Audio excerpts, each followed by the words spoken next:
উপস্থিতি, 4 আগস্ট 2024 লক্ষ্মীপুর জেলায় আওয়ামী লীগ, যুবলীগ, ছাত্রলীগের যে মর্মরতা তারা চালিয়েছে, যে বর্বরতা চালিয়েছে, সেখানে প্রায় আমাদের 500 স্টুডেন্ট গুলিবিদ্ধ হয়েছে, 17 জন শহীদ হয়েছে। আজকে এখানে প্রায় 4 শতাধিক স্টুডেন্ট এই সম্মেলনে অংশগ্রহণ করেছে।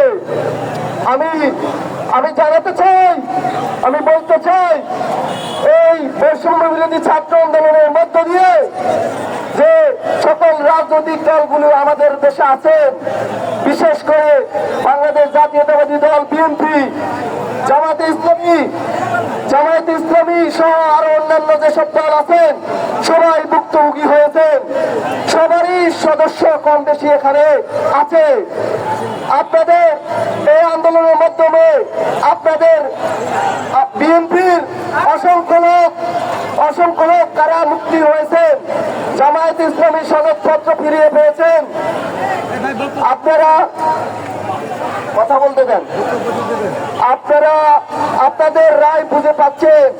আপনারা কেউ নির্বাচনের জন্য, কেউ নির্বাচন পেছানোর জন্য চাচ্ছেন, কিন্তু যারা জুলাইয়ে গুলিবিদ্ধ হয়েছে, শহীদ হয়েছে, তাদের জন্য আপনারা কি করছেন? এখন পর্যন্ত কেন আমাদেরকে এই মাঠে এসে, এই শাহবাগে এসে আন্দোলন করতে হচ্ছে? আপনারা জবাব দিন। আমরা আর দেরি করতে চাই না।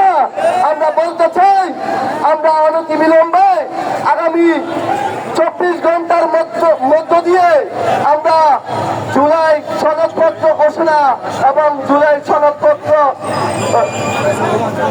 ঘোষণা চাই।